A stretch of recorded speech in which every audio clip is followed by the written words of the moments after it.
Hello दोस्तों, आज मैं फिर से आपके लिए एक मोटिवेशनल स्टोरी लेकर आई हूँ। तो स्टोरी का नाम है संस्कार।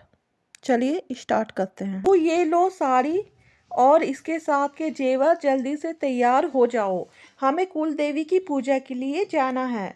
जी मम्मी जी, यह कहकर सुनीता ने अपनी सास सरला जी से सामान ले लिया। सरला जी जब अपने कमरे से बाहर आई तो उनकी बेटी बोली, मम्मी ये तो आपकी साड़ी है ना। सरला जी ने उसे चुप रहने का इशारा करते हुए कहा, तो क्या हुआ, ये साड़ी इतने सालों से ऐसे ही पड़ी है तो इसे दे दी। इसे कौन सा नए पुराने की परख होगी। देखने में तो वो साड़ी बहुत सुंदर थी, मगर उसके सितारे और गोटे सुनीता को चुभ रहे थे। सुनीता को उसे पहनकर बहुत परेशानी हो रही थी। सुनीता ने दबे हुए स्वर में कहा, मम्मी जी यह साड़ी बहुत भारी है, मुझसे संभल नहीं रही है। सरला जी मुंह बनाते हुए बोली, हाँ मुझे पता था, जिसने अपने मायके में इतने भारी गहने कपड़े देखे भी ना हो वो यह सब नहीं पहन पाएगी।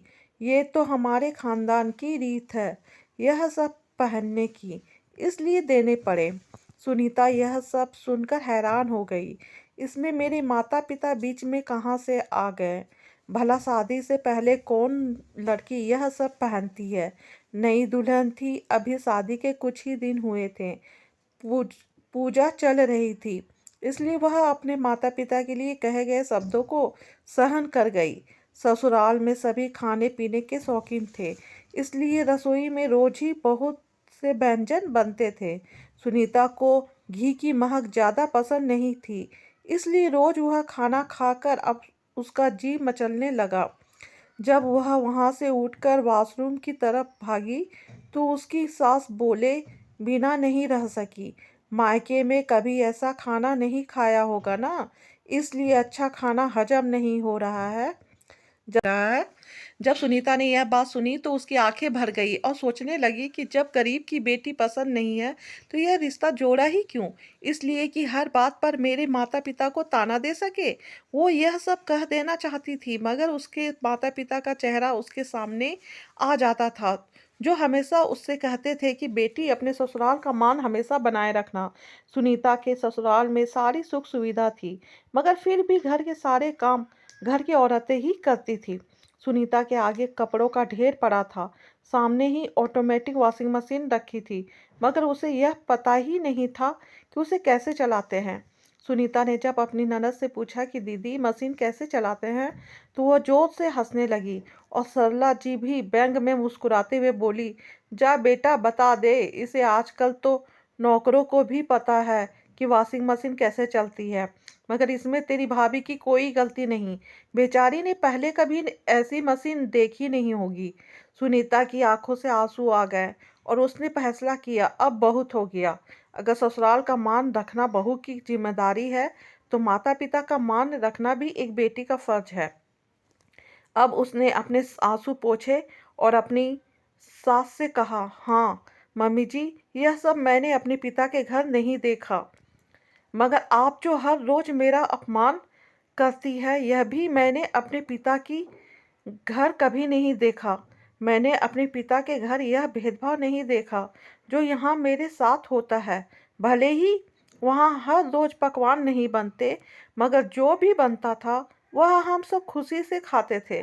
और सच पूछिए तो वह सादा खाना यहाँ के 56 भोग से अच्छा था, क्योंकि वह मुझे सम्मान और अपनेपन से मिलता था। अपने पिता के घर मैंने प्यार और संस्कार देखे हैं जो मुझे शायद यहाँ कभी देखने को नहीं मिलेंगे। सरला जी हैरान सी सुनीता का मुंह देख रही थी। तभी सुनीता का पति आलोक वह बहस सुनकर एक हाथ में बैसाखी लेकर वहां आ गया। माँ सुनीता ठीक कह रही है, आप इसके मायके की आर्थिक स्थिति की तुलना अपने आप से कर रही है, तो मेरी शारीरिक स्थिति की तुलना क्यों नहीं करती।